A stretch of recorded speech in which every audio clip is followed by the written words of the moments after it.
Buenas tardes, vamos a dar inicio a nuestra reunión acá el 11 de febrero de 2022. Bienvenidos al PNFA de Automatización, Control y Robótica, de acá de la UNETI, de la Universidad Nacional Experimental de las Telecomunicaciones e Informática, que está ampliando su área tecnológica con el blockchain, la ciberseguridad, etc. Ya veníamos trabajando con telecomunicaciones y desarrollo de software, pero en esta oportunidad vamos a trabajar en el área de automatización, control y robótica. Este curso está dirigido al personal de PDVSA, por una invitación de la alta gerencia, ¿verdad? Hemos llegado a acuerdos. Entonces te va a estar dirigido o más orientado hacia el área del control de procesos y la automatización, por supuesto. La robótica se tocará en los casos particulares, según el tema que se trabaje. Es importante resaltar que el ambiente de trabajo es a distancia. Vamos a trabajar de manera síncrona, como cuando vamos al Zoom, por ejemplo, y de manera asíncrona cuando utilizamos el correo electrónico u otras vías como el WhatsApp, Telegram o cualquiera de las alternativas que se planteen en el momento. Lo otro es que la manera de trabajar, nosotros acá en UNETI, está orientado hacia un proyecto de investigación. Es decir, el contenido que vamos a trabajar es para aplicarlo hacia los proyectos de investigación. Ya ustedes son egresados en las diferentes áreas de la ingeniería y de la ciencia.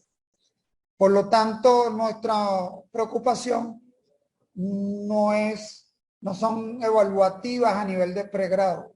Nuestra ocupación es orientativa hacia la investigación, hacia el desarrollo y en particular dirigido hacia el área petrolera. En conversación con la gente de PDVSA, vamos a coordinar estos trabajos para que estén debidamente orientados hacia el campo laboral, o sea, que sean de provecho para la industria. Eso es lo más relevante de estas actividades. Sin embargo, el que tenga ideas de innovación serán tratadas con bienvenida y respeto y consideración. Simplemente que la intención del convenio es orientarlo hacia la producción petrolera, hacia el desarrollo, la autonomía de la industria, la independencia de la industria. Así, eso es lo que se quiere dentro de este proceso. Bueno, si hay algún comentario al respecto o alguna pregunta hasta ahorita. Ok, bueno, aquí les presento al equipo de trabajo de estas 2 semanas. Aquí tenemos a mi izquierda el ingeniero Nando Vitti. Mucho gusto, estamos a la orden por acá en la UNETI. Saludos a todos, bienvenidos. Acá Wilmer Barón, que lo va a ayudar en el área tecnológica. Buenas tardes, participantes, bienvenidos. En breve momento ellos se van a incorporar, entonces vamos a arrancar con estas láminas del taller de nivelación. Estas serán enviadas. Entiendo que no están todos los participantes activos. Sí, se logra ver perfectamente y se escucha también. Ok, muchas gracias. Bueno, entonces vamos a dar inicio a esta primera parte y continuarán los compañeros. Yo voy a trabajar con ustedes la intención investigativa también. La parte técnica, unos refuerzos de matemática y física que se los voy a mandar en el transcurso a partir de hoy. El problema que tenemos es el tiempo y la posibilidad que ustedes tengan de realizar las asignaciones. Pero lo más importante de esto es su actitud, la actitud investigativa, la actitud en buscar entregar las asignaciones, porque eso es lo que nos indica no solo le interesa, sino que nos interrelaciona con ustedes en el término de la distancia. La distancia nos genera un problema que si el internet, etcétera, o si tienen una emergencia de trabajo o familiar, eso nos ayuda a entender cómo vamos a procesar con todos ustedes estos temas. Estas láminas van a ser enviadas de manera que lo pueden ver con confianza más adelante. Yo le voy a dar la información de manera rápida, breve, resumida, y si tienen alguna pregunta, ustedes háganla saber. Estamos hablando del primer trayecto, donde vamos a hablar de las generalidades, ¿verdad? De lo que es el concepto de planta, medición, controlador, consideraciones físicas, las normas generales que se utilizan, ustedes ya están acostumbrados a eso. En PDVSA, consideraciones sobre el error, el error es algo transversal, el error va a ocurrir en todas las asignaturas. Y la idea es ir corrigiendo eso. Y las evaluaciones. Es importante ver cómo nosotros vamos en general, las áreas de competencia y desarrollo son el control, la automatización y la robótica. Como vamos a ver más adelante, el control es muy amplio, muy amplio. Entonces, ¿quién define el control? La actividad, el proyecto que ustedes van a realizar. Igual que la automatización y la robótica. Ellos en nuestra sociedad están inmersos en todo lo que hacemos, en el mundo moderno. Hay control en las áreas acuáticas, en las áreas aeroespaciales, en las industrias básicas, en las industrias de manufactura, en la comercialización, etcétera. Si analizamos esto en profundidad, tenemos automatización, control y robótica en todo el ámbito de la sociedad, y lo que viene, bueno, imagínense nada más. O sea, que esto es un tema sin discusión que nos va a llevar, la sociedad nos lleva con él. El control por lo general se desea influir sobre un sistema dinámico de manera tal que su salida o respuesta sea la deseada. O sea, inclusive en la presencia de perturbaciones. Nosotros, cuando tengamos un sistema, debemos identificar sus variables. Vamos a suponer en un sistema térmico, la variable puede ser temperatura. O un sistema de nivel, podríamos estar hablando de tanques, de un sistema de nivel. Pero hay tanques que son distintos y podríamos estar hablando dentro de un sistema de tanques variables como nivel, temperatura y presión en un solo sistema de tanque. Entonces, el sistema como tal está asociado a esas variables. Esas variables, ¿de dónde vienen? De las propiedades físicas de los objetos. El precursor del control es James Watt, por allá en 1736 y en 1819, contribuyendo al desarrollo de las máquinas de vapor. Nace la realimentación y la acción proporcional, que vamos a ver en su oportunidad. La automatización se plantea cuando deseamos obtener la salida deseada proveída por un sistema de control, pero sin la presencia del hombre. Aquí ya se pone interesante. Anteriormente tenemos que estar pendientes de los medidores, etcétera. Cuando estamos automatizando, es que ya, y hacemos control automático, es que ya el sistema que diseñamos e implantamos haga eso de manera autónoma, ¿verdad? Entonces, estos temas son propios para los proyectos que ustedes pueden hacer. Si ustedes en el campo laboral detectan situaciones donde el ser humano es el que está haciendo control y hay sobre todo posibilidad de riesgo, peligro, la automatización se hace viable. Y un proyecto de automatización se hace viable para nosotros del mundo, del punto de vista académico e industrial para PDVSA. Entonces esto implica el estudio de los objetos físicos que componen el sistema, las señales, la medición, la realimentación y la secuencia correcta para su ejecución. En el caso de la robótica, Es un término asociado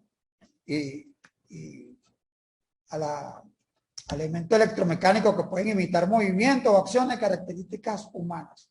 Utilizado en la industria para la realización de actividades operativas de precisión, de alto riesgo de afectación humana o como elemento colaborativo en las labores humanas. Esa parte de los elementos colaborativos ha sido muy tomada en cuenta en los países industrializados para la protección del trabajador.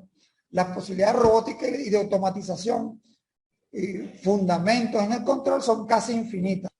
Apenas esto comienza, aunque ya estamos en el siglo XXI. El término robótica usado por Karel Capek en 1920 en su obra Robot, cuyo significado es servidor o trabajador forzado. Isaac Asimov en 1950 lo utiliza en el libro Yo Robot y de hecho han salido películas al respecto. Él crea las leyes de la robótica. La ciencia ficción ha dedicado bastante. Sistema se entiende como un conjunto de objetos físicos interrelacionados con un objetivo común. El sistema automático de control se plantea obtener la salida deseada provista por el sistema de control sin la presencia del hombre. Esto implica el estudio de los objetos físicos que componen el sistema, las señales y la secuencia correcta para su ejecución. Sistema de control, no siempre los procesos de estudio son sencillos. Pueden presentar retardos, perturbaciones, alinealidades, etc. Vamos a ver a continuación los tipos de control más utilizados. Por ejemplo, los correctores. Tenemos el corrector de Smith. Se usa mucho en control de procesos. Control de acción proporcional, integral, derivativo, control multivariable, control predictivo, control por redes neuronales, control difuso, control óptimo, control estocástico, control deslizante, control robusto, control adaptativo, control distribuido. Un trabajo de maestría pudiera estar asociado a algunos de estos temas del control. Resulta difícil que tomemos un curso de cada uno de ellos. La intención investigativa nos orientará hacia dónde vamos a dirigir los seminarios que se dictarán. Yo le puedo explicar en un trabajo cada uno de ellos para que ustedes vayan viendo, orientándose al respecto. Pero ustedes tienen que ir tras su experiencia viendo qué trabajo pueden realizar. Me explico.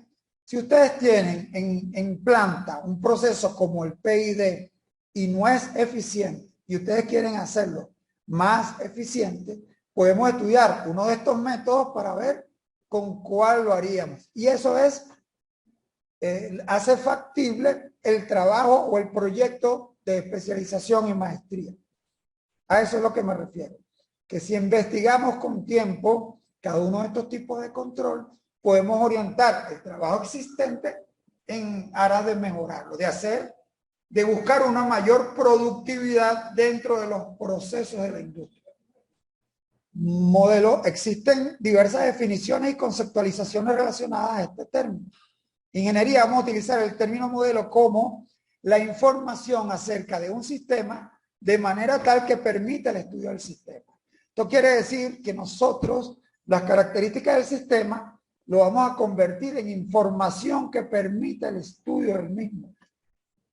Eso lo hacemos a través de diferentes técnicas como los modelos matemáticos, los modelos físicos, los modelos gráficos, inclusive están los iconográficos, que es lo primero que hacemos cuando utilizamos un dibujo para tratar de orientar cómo sería el proyecto a implantar.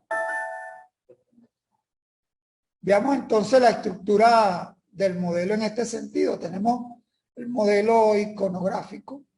De los modelos podemos tener en el área que vamos a trabajar nosotros dos grandes bloques, los físicos y los matemáticos. Un ejemplo de un modelo físico es el que se utiliza para el estudio de la aviación, para los aviadores. Ellos agarran un simulador de vuelo, se montan, tienen todos sus instrumentos allí y yo allí practico, y cuando tengo el 99% de precisión, voy a utilizar un avión real. Eso evita la destrucción de los equipos antes de tiempo, antes de su tiempo, antes de su vida útil.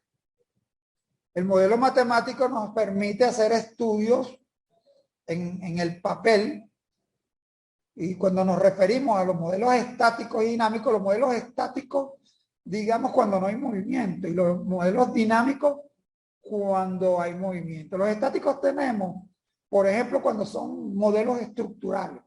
Aunque si le ponemos la lupa, en realidad hay movimiento, porque la Tierra se está moviendo, el universo se está expandiendo, o sea que cuando vamos a ver, todo se mueve. Pero para nosotros hay unos movimientos que consideramos despreciables, y esto hace que lo consideremos estático.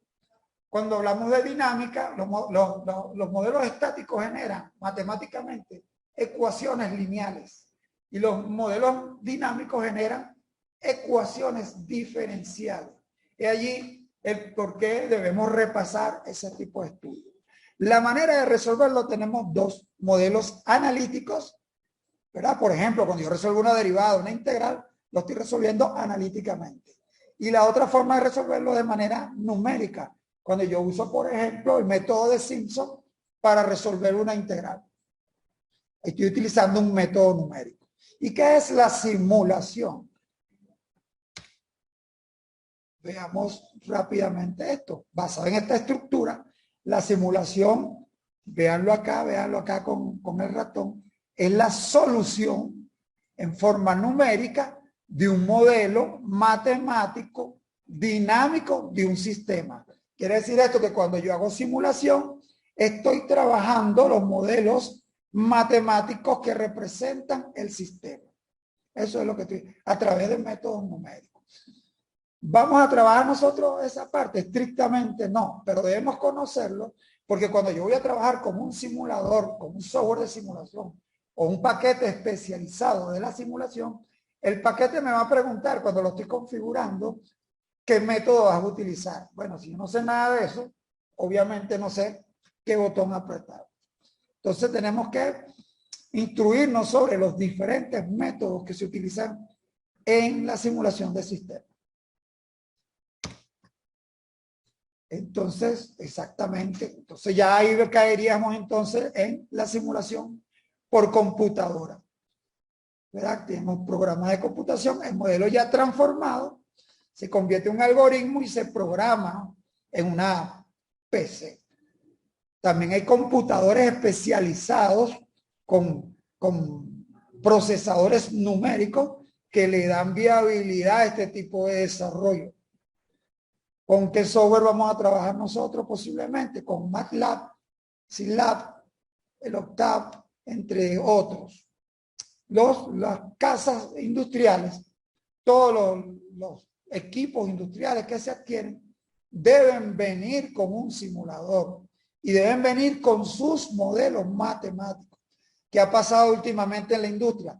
Que nos dan los equipos, pero no nos dan toda la información completa. Esto nos obliga a que tenemos que estudiar los equipos, obtener el modelo matemático y desarrollar nuestro propio software de simulación. Si queremos independencia y si queremos desarrollo en el país, eso indica que el cuerpo de ingenieros que está en planta y en producción debería hacer más desarrollo en esas áreas. Y la universidad está para apoyarlos al respecto. Los sistemas pueden ser por su naturaleza de diferentes características, continuos o discretos, lineales o no lineales, invariantes, también llamados estacionarios, o variantes en el tiempo, también llamados no estacionarios. ¿Qué pasa con esto? Cuando yo voy a visualizar un sistema, voy a hacer sus primeros estudios, yo tengo que determinar qué tipo de sistema es.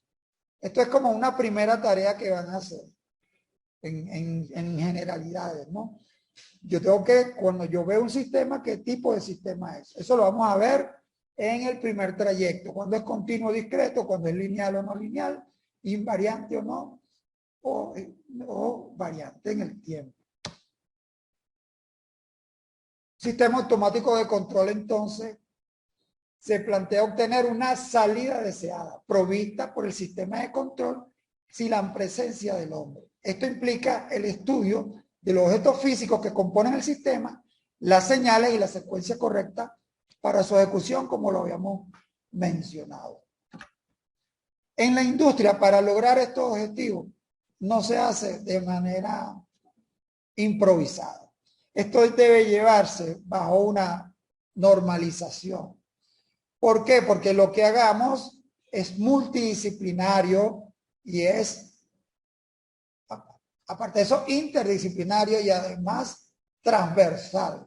Esto quiere decir que lo que uno haga va en forma colaborativa con otra gerencia. Entonces tiene que haber un acuerdo entre ellos. Entonces eso es lo que quiere decir las normas. Es un mandato, es la autorización de cómo se van a trabajar las cosas. En el diccionario de la Real Academia de la Lengua Española lo define como la regla que se debe seguir o a que se deben ajustar las conductas, tareas o actividades. Quiere decir que nosotros vamos a trabajar orientando nuestros proyectos a las normas que se utilizan en la industria. Así pues, tenemos que las normas dirigen todas las acciones del hombre y el sentido que toma esa dirección dependerá de gran medida del tipo de norma a la cual se sujete el individuo, toda vez que existe una variedad de ellas, las cuales se aplican a diferentes aspectos de la persona. Existen diferentes normas, ¿verdad? En el hogar, la familia, la sociedad, normas de buen comportamiento, normas jurídicas y las normas en la ingeniería. Tenemos las internacionales como la ISO, la IEC, las americanas, ANSI y AAA, ISA, europeas como la DIN, por ejemplo. Tenemos de calidad como la ISO, de instrumentación, ISA, NEMA, COENIN, PDVSA, API, CEN, otras. PDVSA en realidad tiene normas de todas las áreas, ¿verdad? Lo único que, claro, ella en su forma organizativa tiene la habilidad, la probabilidad de tomar de otras normas. Eso siempre tiene que estar en revisión. Y sobre todo si hay modernización, tenemos que ir adaptando las nuevas tecnologías a las nuevas normas.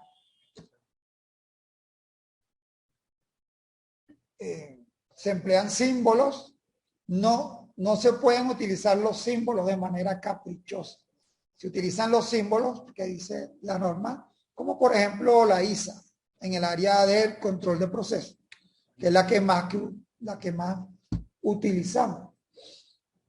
Tiene la identificación y símbolos, diagramas lógicos, símbolos gráficos, diagramas de lazo de instrumentación, etc. Tenemos en Europa también sus normas, como las DIN, que son las más utilizadas en Europa. Cuando se hacen convenios internacionales, el convenio tiene que definir el tipo de norma que se va a utilizar, sea con China, sea con Rusia, sea con Irán, sea con Europa, con el que sea. Lo primero que hace el cuerpo de ingenieros es definir cómo se va a trabajar, y por eso es imperativo tener ese conocimiento. Se usa en el boceto del plan, en los papeles técnicos, en los diagramas del sistema de instrumentación, en las descripciones funcionales, diagramas de flujo, procesos, de ingeniería, de tubería, de construcción, en la identificación de instrumentos, de lazos, en la instalación y operación, mantenimiento, etc. Las normas deben estar asociadas a todos los trabajos. Por eso, el proyecto que ustedes vayan a elaborar deben definir las normas con que se va a trabajar. Tenemos unos ejemplos del sistema de control de nivel.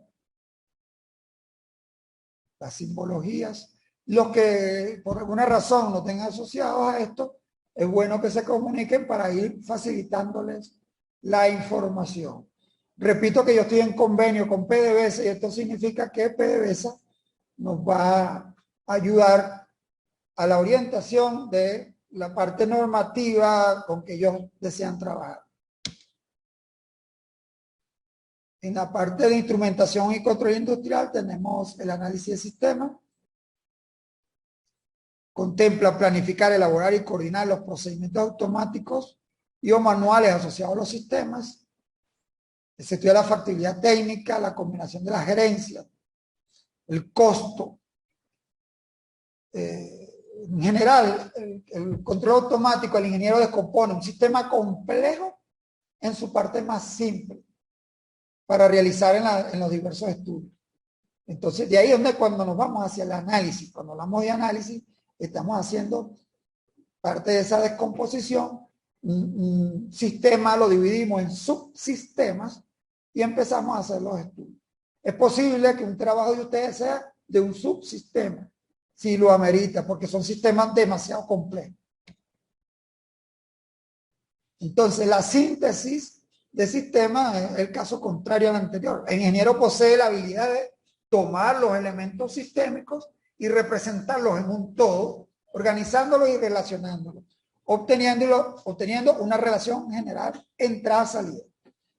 Acuérdense que el sistema es una relación de entrada y salida y lo llevamos al proceso productivo. Total que vamos de lo simple a lo complejo. Hay varias técnicas, podemos ir de lo complejo a lo simple o de lo simple a lo complejo. Utilizamos unidades de medida como el sistema internacional, por ejemplo, masa, longitud, tiempo, temperatura, etc. Y las consideraciones del error. Tenemos varios tipos de error que debemos estudiar: el error experimental, el error de medición, el error de aproximación. Cuando estamos haciendo un trabajo, entonces se cometen diversos errores. Está el error humano, está el error cuando transcribo, está el error de la máquina, está el error del código cuando estoy programando, está el error del número de dígitos que acepta, el número de bits que acepta la máquina. Entonces, por lo tanto, cuando hace redondeo, el error numérico, así como el decimal dentro de una máquina, ocurre un error de redondeo. Cuando programamos un microcontrolador, tenemos que estar pendientes de los errores. Hay errores de nivel electrónico, hay errores en las señales. Y el ingeniero, ¿qué es lo que hace? Trata de corregir esos errores. Y la ingeniería de control, ¿qué es lo que hace? Tengo una salida deseada, la que yo quiero, y tengo una medición real. Esa diferencia me genera un error. Ese sería el error sistémico entre la medición del valor real y el valor deseado, que es fundamental. Pero aparte de eso, hay un cúmulo de errores que hay que ir corrigiendo. Entonces, bueno, le dejo al profesor Vitti para que continúe con esta información. Muchas gracias.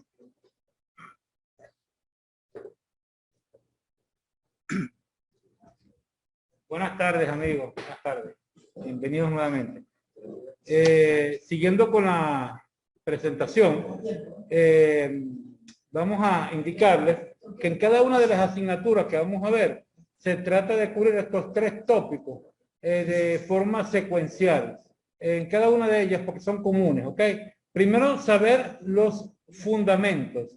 Por ejemplo, si estamos hablando de un sistema eléctrico, tenemos que saber qué es una resistencia, un condensador, una inductancia. Si estamos hablando de un sistema hidráulico, tenemos que saber qué es un tanque, que es un elemento de almacenamiento, o qué es una llave o válvula, que es otro elemento de los sistemas hidráulicos. Y después, disculpe, y después que uno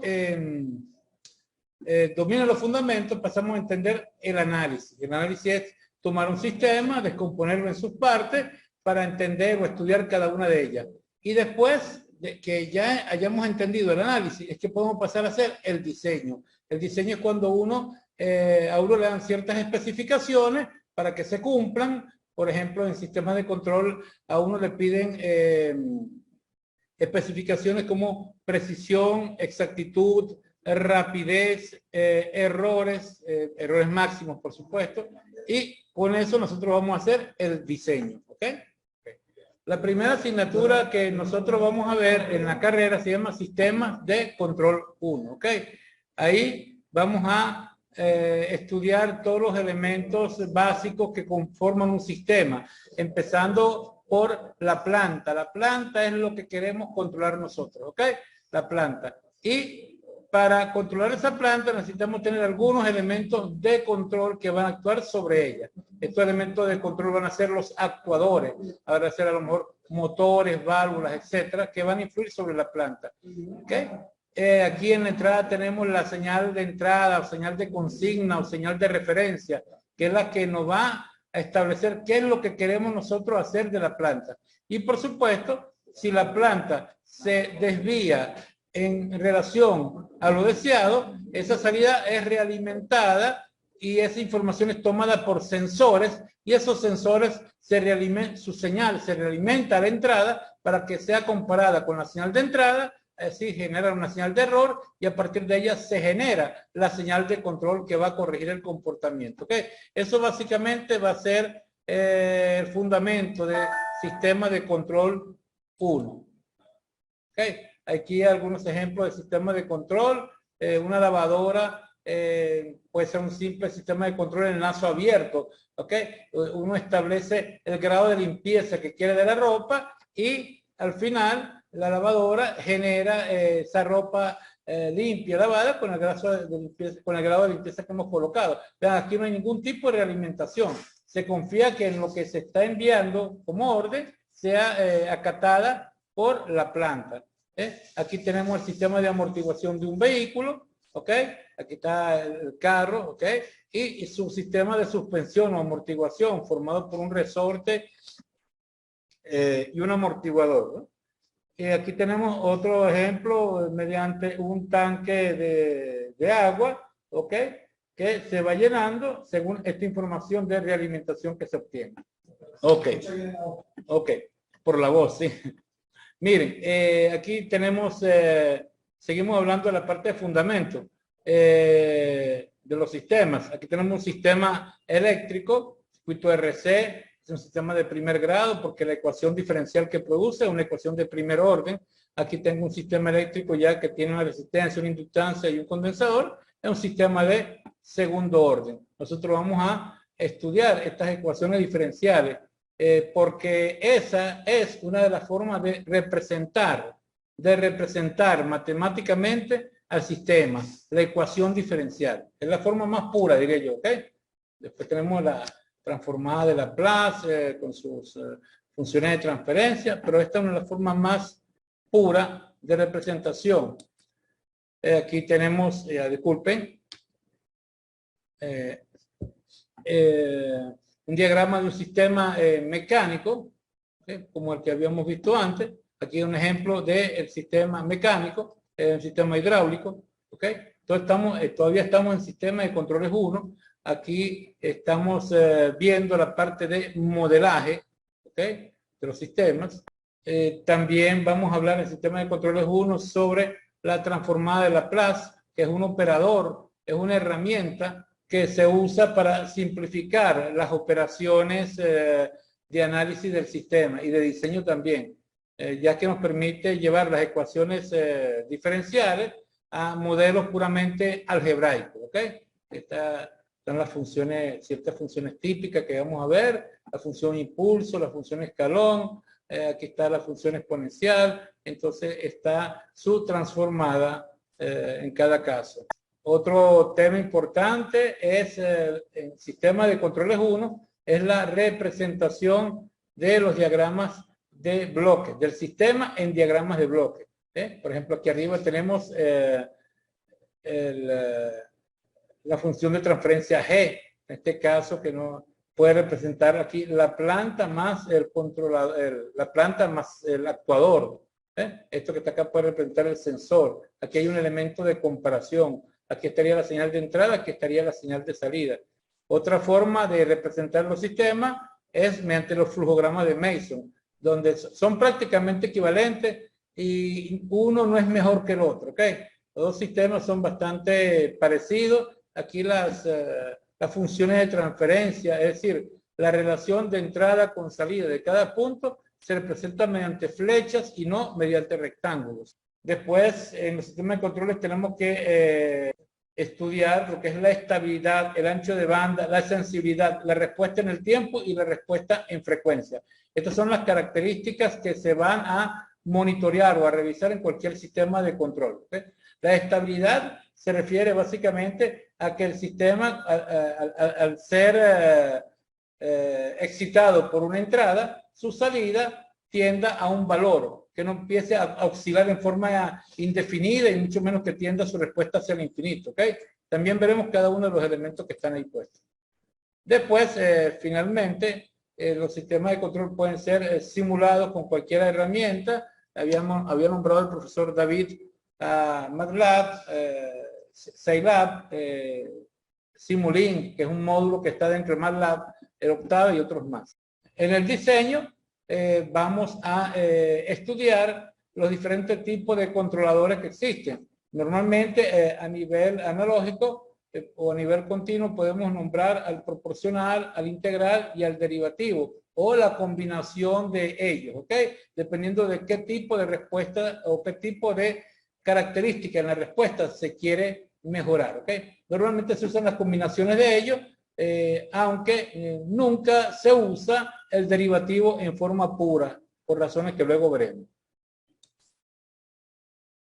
Aquí está otra vez el diagrama esquemático, el comparador, el controlador, ¿okay? Aquí donde estaría la función proporcional, integral, derivativa, y después esa salida no puede manejar directamente la planta porque se requieren niveles de potencia, bien sea eléctrica, hidráulica, neumática en este punto. Entonces el actuador es el que va a proporcionar la energía y la fuerza para poder manejar la planta. Adicionalmente siempre van a estar presentes o posiblemente estén presentes perturbaciones externas, ¿okay? Que van a hacer desviar a la planta de su valor deseado a la salida. Y entonces por eso es que es necesario realimentar esa salida hacia la entrada a través de un transductor. Muchas veces se llama sensor, otra vez el transductor, pero él convierte la señal y esto es importante, la señal de salida del transductor tiene que ser del mismo tipo que la señal de consigna, con la señal de entrada que viene por acá, ¿ok?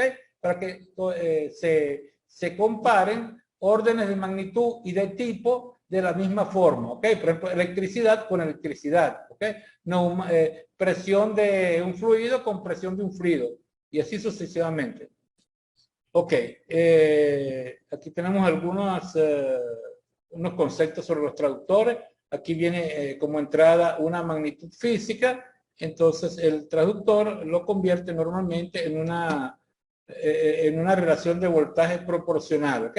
O de corriente proporcional, de salida con respecto a entrada. Una de las formas más comunes de producir esta salida es mediante una interfaz que se llama lazo de corriente. Lazo de corriente de 0 a 20 miliamperios, de 4 a 20 miliamperios. ¿Okay? Normalmente la salida de este traductor debe ser lineal y proporcional a la entrada. Aquí están entrando grados centígrados y aquí están saliendo miliamperios. Y el fabricante del traductor debe dar la curva característica donde se grafica la salida con respecto a la entrada. Aquí están algunos tipos de traductores, aunque hay varios modelos, varias formas. Los traductores de presión, sensores de temperatura, los sensores de proximidad, que son los que indican, por ejemplo, cuando un elemento se encuentra próximo a otro mediante las señales reflejadas o mediante el eco que se detecta. Y bueno, esto es lo que, por ejemplo, permite que un robot no siga avanzando hasta chocar con una pared. Los sensores de proximidad, en uno de los casos. Aquí está, ahorita vamos a hablar del elemento actuador, que son los elementos típicos, son válvulas, ¿no? Válvulas, relés, son elementos actuadores usados con frecuencia. Las válvulas casi siempre, para que trabajen en un control automático, están movidas por un servomotor. Es el servomotor que dice hasta qué grado la válvula debe abrirse o debe cerrarse, ¿ok? No estamos hablando de válvulas manuales abiertas y cerradas mediante una manivela o una rueda. Entonces, bueno, aquí están los tipos de señales que fluyen a través del sistema. Normalmente, del controlador hacia el actuador, los tipos de señales que se envían son corriente, voltaje o frecuencia. el actuador puede ser un motor trifásico o monofásico, ¿ok? Y aquí, bueno, la salida de la planta en este punto puede ser una muestra de la salida, con la redundancia, puede ser una señal neumática, hidráulica, una señal tipo térmico, y esa información tiene que ser traducida y enviada nuevamente al comparador, que repetimos, debe recibir del traductor y de la entrada del sistema de la consigna el mismo tipo de unidad de medición. Vamos a trabajar con sistemas monofásicos, una sola fase por supuesto, sistemas trifásicos donde hay 3 fases y un neutro, o puede haber solamente 3 fases y neutro, y cada una de las fases está distanciada de la anterior o de la siguiente en 120 grados, ¿ok? Entonces, bueno, aquí están las líneas eléctricas que suministra la empresa proveedora del servicio eléctrico. Aquí está el neutro, aquí estarían las 3 fases, y nosotros podemos tener varias tomas de salida de esas líneas eléctricas, ¿ok? Podemos tomar con respecto al neutro una fase con respecto al neutro y estaríamos tomando 110 voltios. O podemos tomar 2 fases directamente y estaríamos tomando una tensión aproximadamente de 220 voltios. O podemos tomar 3 fases y un neutro.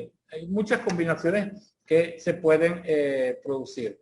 En Venezuela y normalmente en América, el voltaje de cada fase, de fase neutro, es 120 voltios.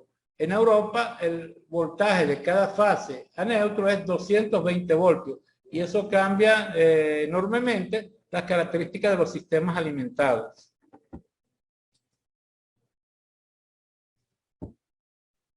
También vamos a ver en el área de instrumentación industrial los componentes. Estos elementos de instrumentación industrial, los tiristores, los TRIAC, los SSR, son muy útiles cuando van a influir o van a funcionar como elementos actuadores. Son ellos los que van a permitir, por ejemplo, convertir un voltaje DC a un voltaje DC, o un voltaje AC a un voltaje DC, o hay varias combinaciones posibles de conversión que se pueden hacer gracias a estos instrumentos. Y esto al final, a fin de cuentas, van a influir, van a controlar los motores.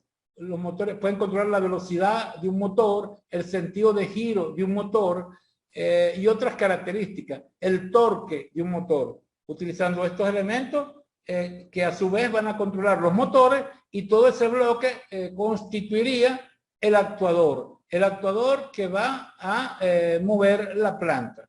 ¿Okay? Aquí están algunos símbolos de los que vamos a estudiar. Estos son elementos controlados, es decir, un diodo o un transistor normalmente no es controlado. Ellos están funcionando todo el tiempo, pero un elemento como este SCR, un rectificador controlado de silicio, solamente conduce cuando se aplica un pulso a la compuerta, al gate, de tal forma que cambiando el momento en que uno aplique ese pulso, pasa más o menos corriente. No más o menos corriente, disculpen la expresión. Puedo controlar a partir de qué momento pasa la corriente, y eso al final me permite controlar, por ejemplo, la tensión que hay a la salida del dispositivo. Y al final, más allá, me permite controlar la velocidad que tiene el motor. Bueno, aquí está puesto en forma gráfica de lo que estamos hablando ahorita. Este es el voltaje. Bueno, aquí no están todas las gráficas, pero si aplico un pulso eléctrico a la entrada de compuerta del tiristor, él va a empezar a conducir y después cesa su conducción cuando llegue al cruce por cero. En el siguiente semiciclo se activa la conducción mediante un pulso aplicado en este momento, y después la conducción sigue hasta que el pulso pase por cero nuevamente. ¿Okay? Aquí está el circuito que tendría este funcionamiento.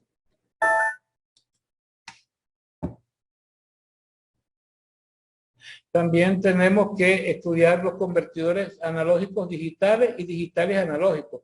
Esto sobre todo en la parte de los sensores. ¿Por qué? Porque muchas veces la planta nos entrega a la salida una señal analógica y el sensor, además de convertirlo en una señal eléctrica, no basta solo con eso, sino que lo tiene que convertir en ceros y unos, porque a lo mejor el elemento de comparación es una computadora y la computadora va a trabajar con señales digitales de este tipo. ¿Okay?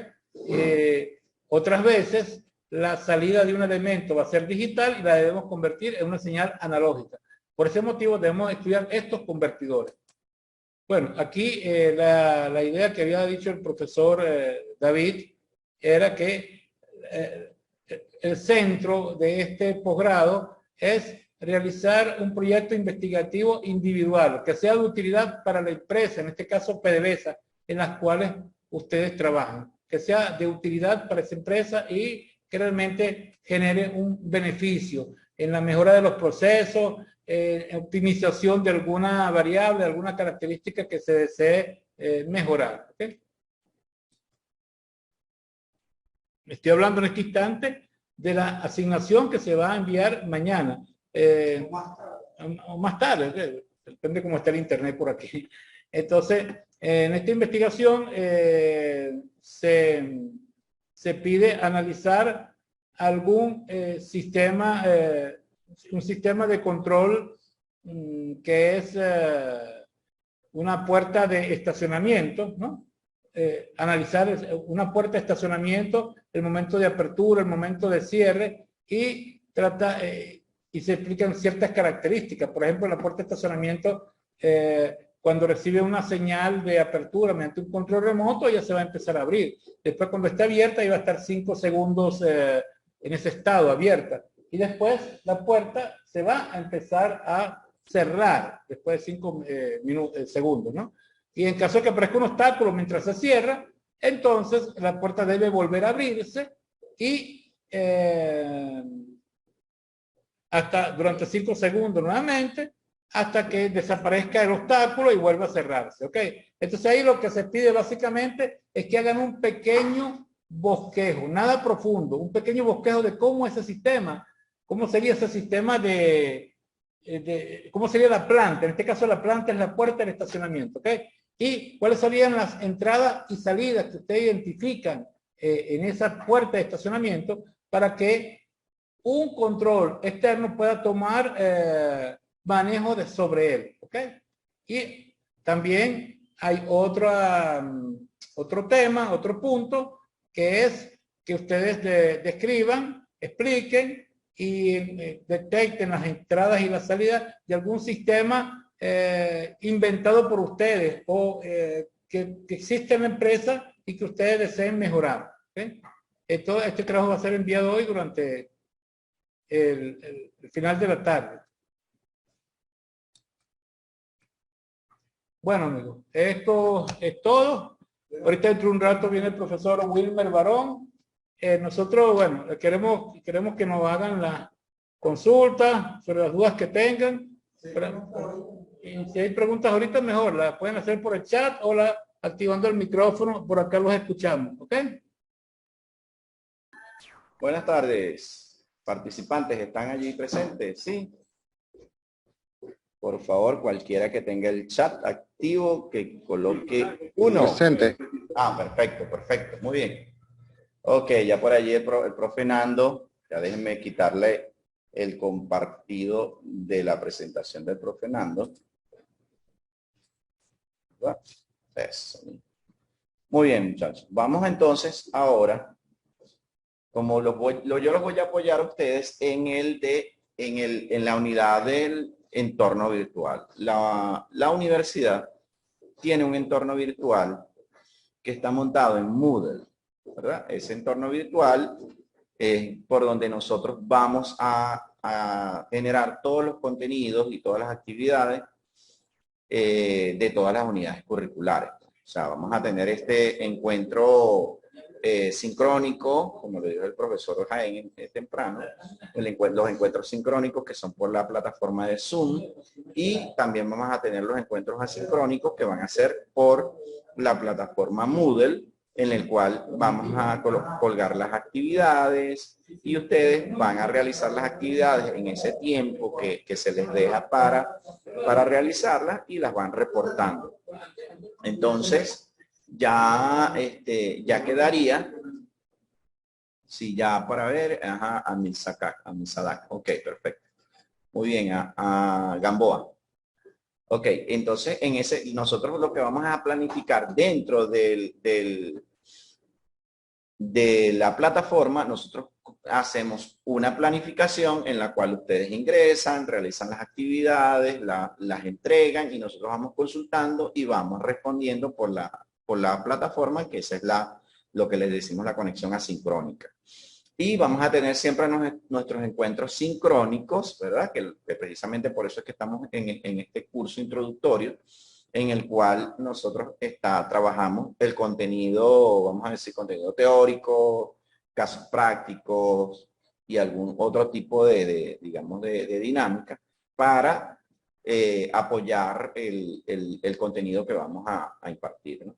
En este momento yo les voy a mostrar, ¿verdad? Porque cada uno de ustedes después me indican, por favor, por el grupo de WhatsApp, me indican si les llegó el correo de invitación a la plataforma, en el cual les indican un usuario y un correo, para que ustedes puedan ingresar a la plataforma y en esa plataforma lo que van a hacer ustedes, la primera actividad que van a hacer ustedes es actualizar su perfil, ¿sí? El perfil del usuario que van a tener allí. Esa actualización de perfil es colocarle una foto, ¿verdad? Y los demás datos que ustedes tienen en la plataforma. ¿Ven? Entonces, eso digamos que sería nuestra primera actividad para poder tener allí. Por favor, coloquen las fotos actualizadas. No me coloquen la foto de la cédula cuando tenían 8 años. ¿De acuerdo? Eso sí no lo coloquen porque verás que no los voy a reconocer a ninguno. Entonces coloquen fotos actualizadas. Y si tienen 30 años en la industria, no coloquen la foto del carnet cuando entraron a la industria. ¿Vieron? Tenían como 20 años. Ya tienen 40, bueno, imagínense. Entonces, eso sí es importante. Por favor, coloquen fotos actualizadas para uno poder reconocerles el rostro. Pues, y cuando nos veamos por las videoconferencias y veamos las actividades que está entregando, por lo menos uno los pueda reconocerlas, ¿no? Y bueno, y esperemos que en algún momento, producto de la misma dinámica, logremos hacer encuentros presenciales en las distintas locaciones, ¿verdad? Y así podemos interactuar de manera presencial. Ya veremos si eso se logra hacer. Bien, yo ahorita voy a compartir, ¿verdad? Voy a compartir la pantalla porque voy a abrir la plataforma y vamos a hacer una pequeña práctica, ¿verdad? Una pequeña práctica de ingreso a la plataforma de Moodle, ¿sí? Entonces vamos acá. Si abre la completa. Sí. Ajá. Y ahí en el participante, busca ahí el coanfitrión. Creo que en la parte de seguridad tienes el detalle.